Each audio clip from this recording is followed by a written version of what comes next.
Hey guys, I'm Arian. I'm here to talk about the global classic car market. So I've talked about in the other videos about the general classic car market and how it's expanding from about $24 billion a year.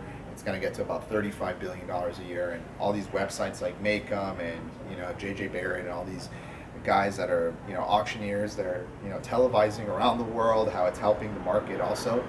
And there's great websites like Bring a Trailer that you can kind of get a daily, like it's almost like a stock market. You can see all the auctions taking place every day. So there's a lot going on in the classic car market that's helping the classic car market just kind of expand. However, one thing a lot of people don't talk about is the global expansion. Classic cars are expanding globally, especially in Europe. In Germany, they only had about 180,000 classic cars in 2010. They're up to 480,000 registered cars in 2020. I think they're going to probably break that by the end of the year. Probably going to go over 500,000. And the number 4 best-selling classic car in Germany is Ford Mustang, of course. And their Camaro, I believe, makes the top 10. Chargers don't. This is a Dodge Charger.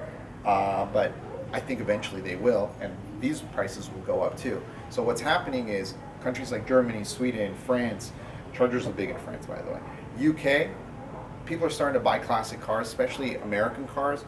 Over there, they are buying a lot of Porsches, and they're buying a lot of Mercedes and BMWs, the more European brands, but Jaguar, stuff like that. But they have started over the last few years to come towards and find an affinity towards American cars. So that actually plays really good because the biggest car market for American cars is America. I do believe that the Germans and the Swedish and the French and the people in England and all around Europe are going to slowly start focusing on other brands, not just the Fords and the Camaros, which is already slowly happening, by the way. They're starting to buy the Chryslers, the Dodge, and the other cars and the other classic cars, the Pontiacs and the Plymouths. They're starting to slowly buy them. They just don't know much about them, but they're learning. And it's, with the internet, that's obviously changing a lot of things. Now, this is where I think it gets interesting. You cannot import a classic car into China because China has a restriction that you cannot import any car that's 15 years or older.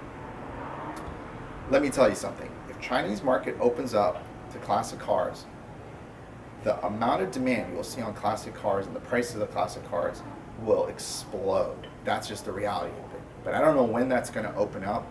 I probably estimate that's going to open up within the next 5 to 10 years. China will realize, well, the 15-year restriction, fine, we'll keep that. But what we won't do is not restrict our citizens from getting classic cars. So what they'll probably do is they'll probably say any car between, let's say, 1975 or before, you can import.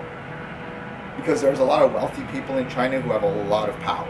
And these people are collectors, and they are collecting classic cars in America and in Europe because they have homes and second residencies, and their kids are usually citizens of those other countries.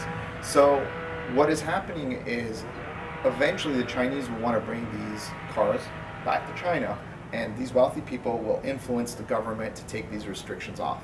When that's going to happen, I don't exactly know, but I can tell you something. When that restriction comes off, you better go buy as many Ford Mustangs, Dodge Chargers, Camaros as you possibly can, because the prices are going to go haywire, because the Chinese don't have any of these cars, and the demand for American iconic brands like Harley Davidson, things like that, is monstrous over there. It's huge. So you're going to want to pick some up. So that's kind of gives you a little bit of an idea about the global strategy of what you should do if you are in the classic car market and you're looking to buy. Definitely buy a car that is going to have appeal to the foreign buyer. Ford Mustangs will always have appeal. Camaros will have appeal.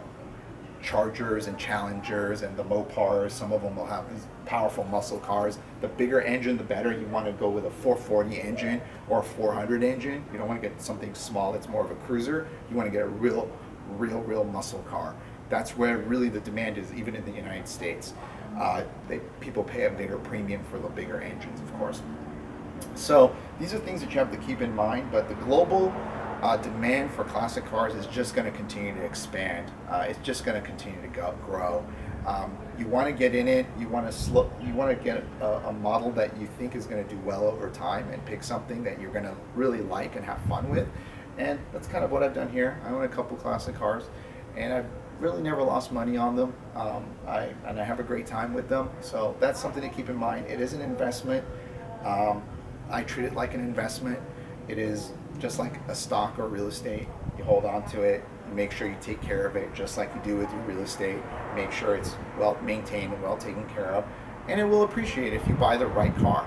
But the global classic car market is expanding and it is growing, but just buy something that's brand recognized in another country. Because once those countries do open up, like China, and once Europe expands even more its classic car market, which it is expanding quite rapidly, you will be sitting on a higher return on investment than you thought. So hopefully that helps. If you have any questions, please go ahead and ask. Thank you for watching, guys.